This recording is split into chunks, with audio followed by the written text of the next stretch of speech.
हर शहर की अपनी एक कहानी होती है। किसी शहर की सुबह सुहानी तो किसी शहर की शाम मस्तानी होती है, और ऐसे ही शहरों की गलियों में सैर सपाटे करता है आरपीसी का दिल, एक शहर का सफरनामा।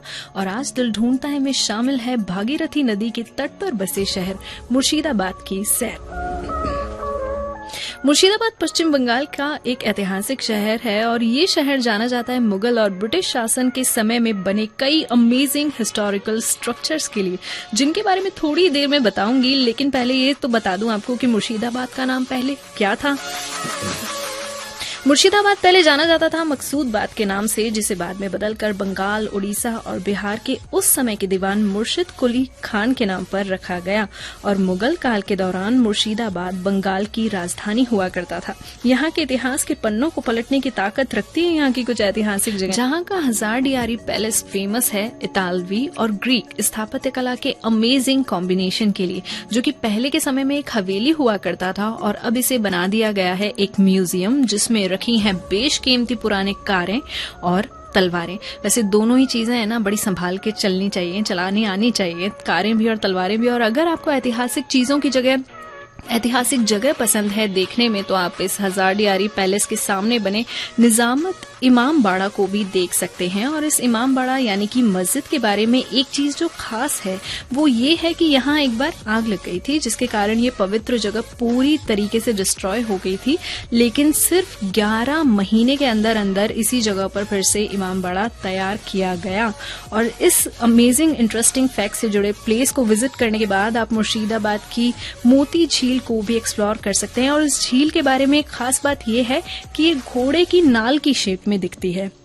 झील के किनारे पर जो आसपास है वो हरियाली है, और झील का किनारा अच्छा सा टाइम स्पेंड करने के लिए एक परफेक्ट सा प्लेस है, जो कि पश्चिम बंगाल में स्थित है। अब जब बात इतिहास की हो रही है तो फिर पुरानी सी जगहों का जिक्र तो होगा ही। और कुमरापुर में हजारडियारी पैलेस के पूर्व में फौती मस्जिद ऐसी ही एक दिलचस्प जगह में शामिल है, जिसे 1740 ईस्वी में सरफराज खान ने बनवाया था।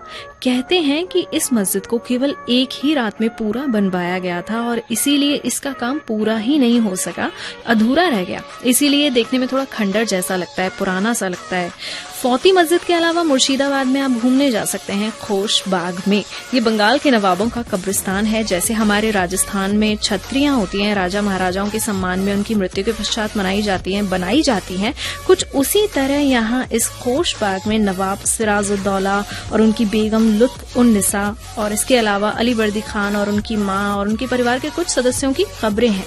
यहाँ आप इतिहास से जुड़े कुछ महान लोगों को श्रद्धांजलि अर्पित करने जा सकते हैं। और अभी हमने मुर्शिदाबाद के इतिहास के कुछ ही पन्ने पलटे हैं, बाकी पन्नों में क्या छिपा है जानेंगे। खोश बाग यानी कि खुशियों के बाग के सैर के बाद दिल ढूंढता है में अगला जो ट्रैवलिंग स्पॉट शामिल है मुर्शिदाबाद का, वो है वासिफ मंजिल, जो कि हजारडियारी पैलेस के दक्षिणी छोर पर है।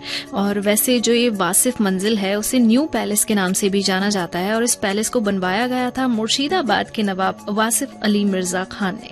यहाँ के नवाब पहले यहाँ रहा भी करते थे। बताया जाता है कि इस वासिफ महल में पहले एक आर्टिफिशियल सी पहाड़ी थी, बनवाई गई वो महाराजा के द्वारा ही, जो वहाँ के नवाब थे उन्होंने ही बनवाई। लेकिन भूकंप आने के बाद यहाँ जो ये स्ट्रक्चर था वो पूरा तबाह हो गया, टूट गया पूरी तरीके से। उस समय इस पहाड़ी को तो नहीं बनवाया गया, इस स्ट्रक्चर को वापस बनवाया गया। तब उस समय पहाड़ी नहीं बनवाई गई, लेकिन उस स्ट्रक्चर को पूरा वापस से उसी सुंदर कारीगरी के साथ बनवाया गया। इसके अलावा मुर्शिदाबाद के इतिहास को आप डीपली ही अगर एक ही जगह से शुरू या खत्म करना चाहें पढ़ना, तो मुर्शिदाबाद जिला संग्रहालय आप जरूर विजिट कर सकते हैं। सन 1965 में ये म्यूजियम बनना शुरू हुआ था, और 20 साल में बनकर ये पूरा तैयार हो गया था। और जिस जमीन पर ये म्यूजियम बना हुआ है उसे स्वर्गीय राय बहादुर सुरेंद्र नारायण, जहां से कुछ किलोमीटर की दूरी पर है कटकोला, जो कि एक सुंदर सा महल है, और इसे बनवाया गया था यूरोपीय और मुगल मेहमानों के मनोरंजन के लिए। इस कटकोला महल में एक पॉन्ड भी है, यानी कि तालाब है। इसके अलावा यहाँ पर आदिनाथ को समर्पित एक मंदिर भी है। इसके अलावा आप यहाँ पर और अगर विजिट करेंगे ना तो एक पूरा बगीचा बना हुआ है। पूरे बगीचे को आप देखेंगे, उसके आगे ही येलो पेंटेड ये स्ट्रक्चर है और जो तालाब है वो बाहर की साइड है। तो येलो स्ट्रक्चर से आप सीढ़ियां उतरकर इस पॉइंट तक जा सकते हैं। इसके अलावा मुर्शिदाबाद में आप कटरा मस्जिद को भी देखने जरूर जाएं, क्योंकि ये खास ऐतिहासिक जगह है मुर्शिदाबाद की, जिसे भारतीय पुरातत्व सर्वेक्षण और पश्चिम बंगाल सरकार ने संरक्षित करके रखा हुआ है। कटरा मस्जिद में मुर्शीद कुली खान का मकबरा है, जिसके नाम पर ये मुर्शिदाबाद शहर का नाम पड़ा, उन्हीं के नाम पर है मस्जिद। इस कटरा मस्जिद के नाम पर हरियाली जो है वहां पर आप देखने के लिए आपको मिलेगी, जहां पर आप जहान कोशा तोप को भी देखने जा सकते हैं। वैसे जहान कोशा तोप का मतलब है दुनिया को नष्ट करने वाला, और ये तोप मुर्शिदाबाद शहर में कटरा मस्जिद से करीब 1 किलोमीटर की दूरी पर है और ये तोप 7 टन की है। 18 फीट ऊंची इस तोप को 8 धातुओं जैसे कि चांदी, सोना, सीसा, तांबा, जस्ता, टिन, लोहा और पारा, इन 8 धातुओं से मिलाकर बनवाया गया था। और इस जहान कोशा तोप को देखने के अलावा यहाँ के बेलमपुर मार्केट को आप जरूर एक्सप्लोर कीजिएगा, क्योंकि यहाँ पर आपको देखने के लिए, खरीदने के लिए काफी सुंदर सुंदर साड़ियां मिलेगी। तो जिन भी लोगों को इतिहास से जुड़ी जगहों को एक्सप्लोर करना पसंद है, उनके लिए मुर्शिदाबाद एकदम परफेक्ट प्लेस है घूमने के लिए। और यहाँ की ट्रिप आप प्लान कर सकते हैं अक्टूबर से मार्च के बीच, क्योंकि गर्मियों में काफी ज्यादा गर्मी होती है, यहाँ पर सहन नहीं कर सकते, आप घूमने फिरने नहीं जा सकते, इतनी ज्यादा गर्मी होती है। तो ये था दिल ढूंढता है में मुर्शिदाबाद का सफरनामा।